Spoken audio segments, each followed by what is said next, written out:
நெஞ்சோடு கலந்தவளே, என் உயிரோடு உறைந்தவளே, எனக்காக பிறந்தவளே, என் உயிரே.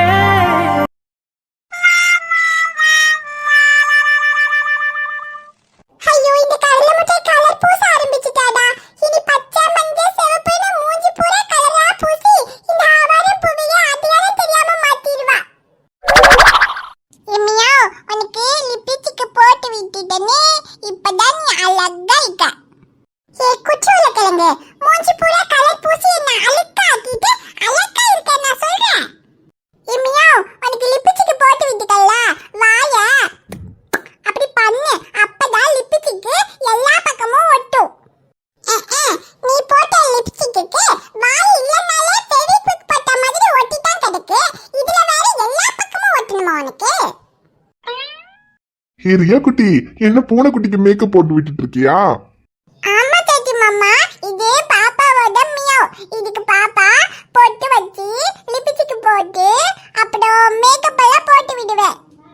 சரி சரி, மேக்கப் போட்டு விளையாடுறதெல்லாம் ஓகே, ஆனா பார்த்து அது கடிச்சிட போகுது. ஐயோ தாத்தி மாமா, இது மியாவ் பாப்பாவோட ஃப்ரெண்ட். இது கத்தவே கத்தாது, இது பாவம், இதுக்கு கத்தவே தெரியாது தாத்தி மாமா.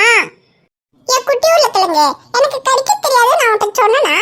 எங்க ஏரியால வந்து கேட்டு பாரு, இந்த ஆவாரம் பூ எவ்வளவு டெரரானவன்னு. நாங்கெல்லாம் புலியோட வம்சம். பாக்கிறதுக்கு தான் இந்த ஆவாரம் பூ புசு புசுன்னு பஞ்சு மிட்டாய் மாதிரி இருக்கு, ஆனா பாஞ்ச அப்படியே பொறாண்டிடுவேன் சொல்லிட்டேன். சரி சரி, எதுக்கும் பார்த்து விளையாடு. சரி சத்தி மாமா. சரி, நான் வந்து இவ்வளவு நேரம் ஆகுது, அதை கூட கவனிக்காம உன் அப்பா என்ன பண்றான்? வாடா சக்தி. நான் வந்து அரை மணி நேரம் ஆச்சு, நீ நான் வந்தது கூட தெரியாம அப்படி என்னடா பண்ணிட்டு இருக்க? என்ன போன்ல ரீல்ஸ் பார்த்துட்டு இருக்கியா? அட போடா, இங்க ஏரியில அந்த போய் உட்காந்துருக்கேன், இதுல வேற ரீல்ஸ் பாக்குறாங்க. என்னடா ஆச்சு? ஏன் இவ்வளவு கடுப்பா பேசுற? அதான் வீட்டுக்கு வந்துட்டீங்களே, அப்புறம் என்ன? சரி, ஐஷு எங்க? அவ எங்க இங்க இருக்கா? அவ அப்பா வீட்டுல இருக்கா. ஏய், ஏன்டா ஐஷுவை கூட்டிட்டு வரல? எதுக்கு அங்க விட்டுட்டு வந்த? எனக்கு என்ன ஆசையா அவளை விட்டுட்டு வர்றதுக்கு? அவதான் என் கூட வரமாட்டேன்னு சொல்லிட்டா. வரமாட்டேன்னு சொல்லிட்டாளா? ஏன்டா? டேய், ஐஷுவோடப்பா நம்ம நினைக்கிற மாதிரி எல்லாம் கிடையாது. அவர் வேற ஏதோ பெருசா பிளான் பண்ணிருக்காரு. காலையில வீட்டுக்கு வரல, நாங்க 2 பேரும் கரெக்டா கிளம்பி வெளியே வரும்போது நெஞ்சு வலிக்குதுன்னு டிராமா பண்றாரு. இவ்வளவு உடனே என் அப்பாக்கு நெஞ்சு வலி, எப்படி விட்டுட்டு வர முடியும்? இன்னைக்கு அப்பா கூட இருந்து பாத்துக்கணும், நான் வரலன்னு சொல்றான். எனக்கு அப்படியே கடுப்பாச்சு. என்னடா இப்படி சொல்ற? அவருக்கு ஒருவேளை உண்மையாவே நெஞ்சு வலியா இருக்குமாடா? டே, நான் ஒரு கார்டியாக் சர்ஜன்டா. அவருக்கு உண்மையாவே நெஞ்சு வலியா இல்ல நெஞ்சு வலிக்கிற மாதிரி நடிக்கிறாரான்னு கூடவா என்னால கண்டுபிடிக்க முடியாது. சரிடா, ஐஷு கிட்ட சொல்ல வேண்டியதானே, உன் அப்பா வேணும்னே நடிக்கிறாரு, அதெல்லாம் நம்பாதேன்னு. ஆமா, நான் சொன்னது அப்படியே நம்பிட்டு தான் மறுவேளை பாப்பா. சரி, இப்ப என் கூட வராததுக்கு கூட எனக்கு கோபம் இல்லடா. ஏன்னா அவளோட இடத்துல இருந்து யோசிச்சு பார்த்தா அவருக்கு நெஞ்சு வலின்னு நினைச்சிட்டு அவர் கூட இருக்கணும்னு நினைக்கிறதெல்லாம் சரிதான். ஆனா நான் தான் அவர் பண்ணதுல டென்ஷன் ஆகி அவளை அங்க விட்டுட்டு ரியாவை கூட்டிட்டு இங்க வந்துட்டேன். நாங்க இங்க வந்து இவ்ளோ நேரம் ஆகுது, இப்ப வரைக்கும் அவர் போன் கூட பண்ணலடா. என்ன விடு, ரியா என்ன பண்றா, சாப்பிட்டாலான்னு கூட அவ கூப்பிட்டு கேட்கல. டேய், கூப்பிடலன்னா ஒருவேளை அங்க என்ன நிலைமையோ? என்னடா நிலைமை? ஒரு போன் பண்ணி ரியா என்ன பண்றா, சாப்பிட்டாலான்னு கூட கேட்க முடியாத அளவுக்கு அப்படி அங்க என்னடா பெரிய மண்ணாங்கட்டி நிலைமை? டேய், சரி, அவ பண்ணலன்னா என்ன, நீ போன் பண்ண வேண்டியதானே? டேய், நான் எதுக்குடா பண்ணணும்? நான் கூப்பிட்டதுக்கு அவ தான் வரமாட்டேன்னு சொல்லிட்டா. சரி, நாங்க 2 பேரும் வந்துட்டோமே, ரியா என்ன பண்றா, சாப்பிட்டாலான்னு அவ தானடா கூப்பிட்டு கேட்கணும். ஏன் நீ கூப்பிட்டா குறைஞ்சிருவியா? டேய் டேய், நிறுத்துறா. ரியா என்ன பண்றா, சாப்பிட்டாலான்னு அவ கூப்பிட்டு கேட்கலன்னு சொல்றல்ல? அவ மாசமா இருக்கா, அவ வயிற்றுல இருக்கிறது உன் புள்ள தானே. அவ சாப்பிட்டாலா என்ன பண்ணா நீ கூப்பிட்டு கேட்டியாடா? உனக்கு கூப்பிடணும்னு தோணல, அப்புறம் அவளை மட்டும் எதுக்கு குறை சொல்ற?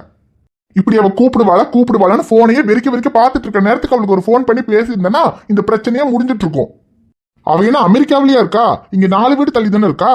நீ ஒரு போன் பண்ணியிருந்தேன்னா அவ இப்பவே கிளம்பி வீட்டுக்கு வந்திருப்பா. வரமாட்டாடா சக்தி, அவ அம்மா அப்பா அவளை இங்க வர்றதுக்கும் விட மாட்டாங்க. அவங்க பிளான் பண்றதே எப்படியாவது ஐஷுவா அங்கேயே இருக்க வைக்கணும்ன்றதுக்காக தான். ஐஷுவா மட்டும் இல்ல, என்னையும் சேர்த்து அங்கேயே இருக்க வைக்கணும்னு நினைக்கிறாங்கடா. இரு, அதுல என்ன தப்பு? டேய், நான் எப்படி அங்க இருக்க முடியும்? ஏன், உனக்காக ஐஷு உன் வீட்டுல வந்து இருக்கல, அந்த மாதிரி அவளுக்காக நீ அவ வீட்டுல இருந்தா என்ன தப்பு? நேத்து நான் தான் உன்னை அவளை இங்க கூட்டிட்டு வந்துருன்னு சொன்னேன்.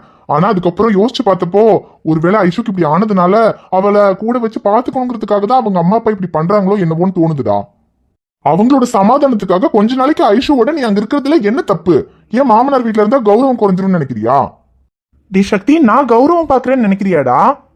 டே அவளுக்காக எல்லாத்தையும் விட்டுட்டு இதே ஊர்ல தெருவுல டென்ட் அடிச்சு படுத்திருந்தேன்டா. அதை விட வாட எனக்கு அவ வீட்டுல போயிருக்கிறது பிரச்சனை. அப்புறம் என்னடா, நீ அங்க இருந்திருந்தா பிரச்சனையா முடிஞ்சிருக்குமே. இல்லடா சக்தி, நாங்க இருந்திருந்தேன்னா ஐஷு வீட்டுல பிரச்சனை முடிஞ்சிருக்கும். ஆனா என் வீட்டுல பிரச்சனை ஸ்டார்ட் ஆயிருக்கும். ஐஷுவோட அம்மா அப்பா இங்கே என் வீட்டுல வந்து இருக்கிறது கணக்கு வேறடா சக்தி. ஆனா நான் அவ வீட்டுல போய் அங்கேயே இருந்துட்டேன்னு என் வாப்பாக்கு தெரிஞ்சா அவர் சும்மா இருப்பாருன்னு நினைக்கிறியா? இதுல வேற ஐஷுக்கு இப்படி ஆனதுக்கு அப்புறம் அவளை தனியா விடக்கூடாது, கூட இருந்து பாத்துக்கணும்னு அம்மாவும் வாப்பாவும் இன்னும் 2 நாள் கழிச்சு இங்க வரேன்னு சொல்லியிருக்காங்க. இப்ப நானும் ஐஷுவும் அங்க ஐஷு வீட்லயே போய் இருந்துட்டோம்னா என் வாப்பா வந்து பார்த்துட்டு சும்மா விடுவாருன்னு நினைக்கிறியா? புரியுதுடா மச்சான், நீ சொல்றது சரிதான். கண்டிப்பா நீ போய் ஐஷு வீட்டுல இருந்தா உன் வாப்பா அதுக்கு ஒத்துக்க மாட்டாரு. உனக்கு புரியுதுடா சக்தி, ஆனா அவளுக்கு புரியலையே. அவ அம்மா அப்பாவை என்னைக்குமே நான் பாத்துக்க மாட்டேன்னு சொன்னதே இல்லடா சக்தி. இங்க நம்ம வீட்டுல வந்து இருக்கட்டும், நம்ம பாத்துக்கலாம் தான் சொல்றேன். ஆனா அவங்க பிளான் வேறடா சக்தி. ஆனா அது அவளுக்கு புரிய மாட்டேங்குது. சரி விடு, அவளுக்கு எப்ப புரியுதோ அப்ப வரட்டும். டேய், என்ன எப்ப புரியுதோ அப்ப வரட்டும்ங்கிற? அவ மாசமா இல்லைன்னா கூட பரவாயில்ல, ஆனா இப்ப அவ மாசமா இருக்கா. அவளுக்கு எப்படி பாத்துக்கணும்னு உனக்கு மட்டும் தானே தெரியும். டேய், அவ அங்க இருந்தாலும் நான் அவளை அப்படியெல்லாம் விட்டுற மாட்டேன்டா சக்தி. நான் அவளை பாத்துக்குவேன். எப்படி, வீடியோ கால் பண்ணி பாப்பியா? டேய் இல்ல தெரியாம கேக்குறேன்டா, சொல்லு. டேய், அவ அங்க இருக்கட்டும், நான் விட்டுட்டு வந்தது என்னமோ உண்மைதான். ஆனா அதுக்காக அவளை பார்க்கலாம் போகாமலாம் இருக்க மாட்டேன். நாளைக்கு ஒரு நாள் பார்ப்பேன் அவ இங்க வராளான்னு.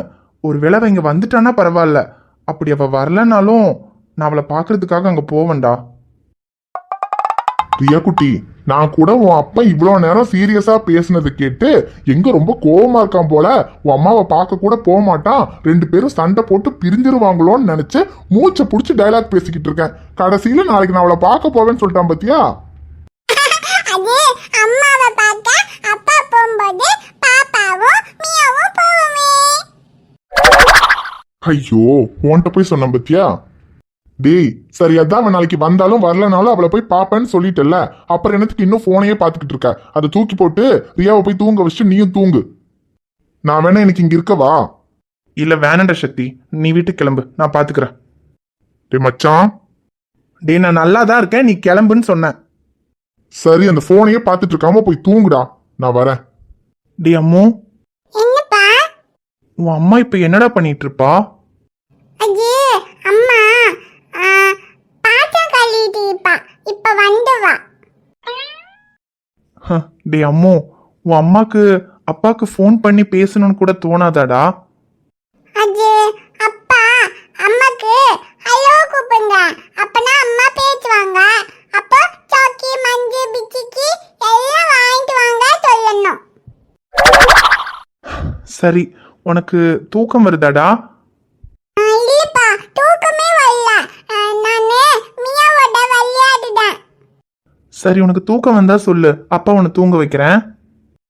சரி, அப்பனா அப்பாக்கு தூக்கம் வந்தா சொல்லுங்க, பாப்பா தூங்க வைக்கேன். சரிடா, தூக்கம் வந்தா சொல்றேன், நீ விளையாடு. ஆனா தூக்கம் வருமானு தான் தெரியல. ஏன் ஐஷு, எனக்கு ஒரு ஃபோன் பண்ணி பேசணும்னு கூட தோணலையாடி? எனது இரவு அவள் கூந்தலில், எனது பகல்கள் அவள் பார்வையில், காலம் எல்லாம் அவள் காதலில், கனவு கலையவில்லை கண்களில், இதயம் துடிக்கவில்லை ஆசையில், வாழ்வும் தாழ்வும் அவள் வார்த்தையில், கண்ணுக்குள் இமையாக இருக்கின்றாள், நெஞ்சுக்குள் இசையாக துடிக்கின்றாள். நாளைக்கு நான் காண வருவாளோ, பார்வைக்கு நீரூற்றி போவாளோ, வழியோரம் விழி வைக்கிறேன். என்னம்மா ஐஸ்வர்யா இங்கே உட்காந்துருக்க? அங்கே சாப்பாடை தான் எடுத்து வச்சுட்டேன், வா சாப்பிட்லாம். அம்மா என்னம்மா நீங்கள் சாதாரணமாக சாப்பிடவான்னு கூப்பிடுறீங்க? நீங்கள் தானே சொன்னீங்க சாயந்தரம் அவர் இங்கே வந்துருவாருன்னு. இவ்வளோ நேரம் ஆகி அவர் வரவே இல்லை. ரியாவை வேற கூட்டிகிட்டு போயிட்டாரு. ரியாவும் அவரும் சாப்பிட்டாங்களா என்னன்னு கூட தெரியல. ஃபோன் பண்ணி பார்க்கலான்னு பார்த்தா என் ஃபோன் வேற ஆஃப் ஆயிடுச்சு. அப்பாவோட ஃபோன் கொஞ்சம் எடுத்துகிட்டு வாங்கம்மா, அவங்களுக்கு ஃபோன் பண்ணி என்ன பண்ணுறாங்க சாப்பிட்டாங்களா என்னன்னு கேட்கணும். சாப்பிடாம என்னம்மா பண்ண போறாங்க? மாப்பிள்ளை என்ன நீ இல்லாம இதுக்கு முன்னாடி குழந்தைய பார்த்துக்கிட்டதே இல்லையா? அதெல்லாம் குழந்தைக்கும் சாப்பாடு கொடுத்துருப்பாரு, அவரும் சாப்பிட்ருப்பாரு.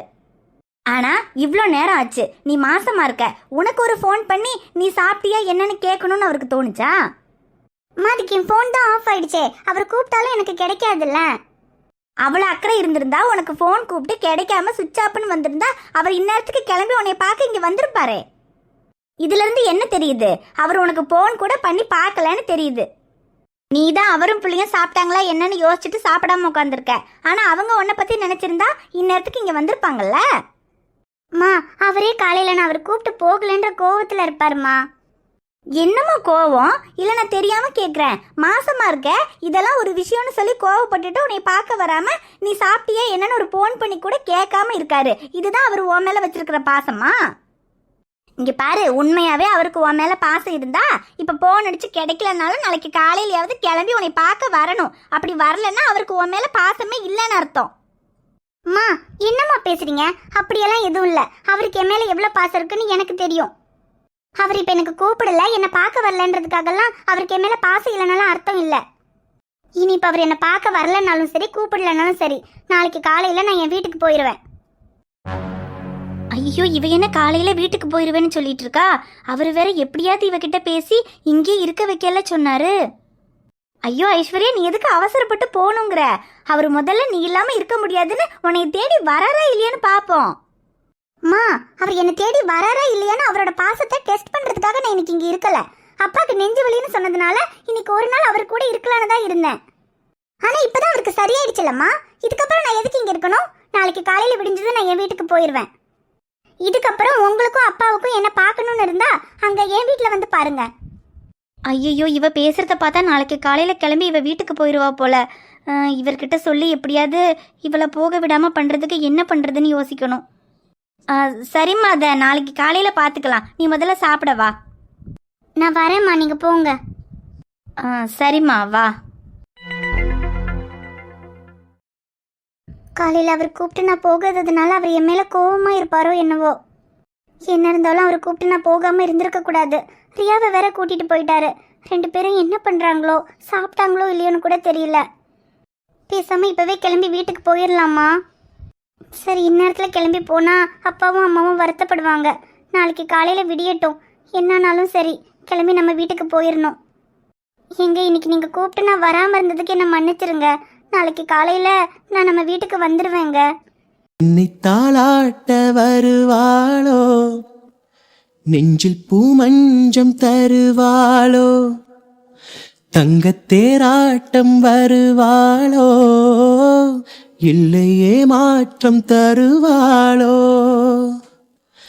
தத்தளிக்கும் மனமேதத்தை வருவாளா, மொட்டு இதழ் முத்தம் ஒன்று தருவாளா, கொஞ்சம் பொறு கொழு சொல்லி கேட்கிறதே.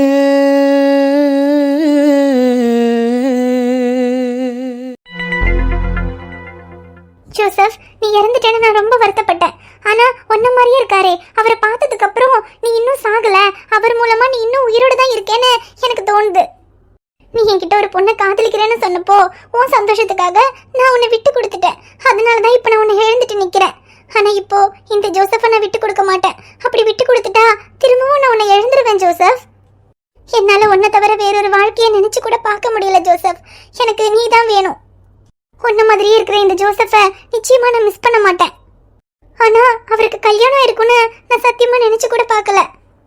கல்யாணமே ஆயிருந்தாலும் எனக்கு அதை பத்தி கவலை இல்லை ஜோசப். நீ எனக்கு கிடைக்கிறதுக்காக நான் என்ன வேணாலும் பண்ண தயாரா தான் இருக்கேன்.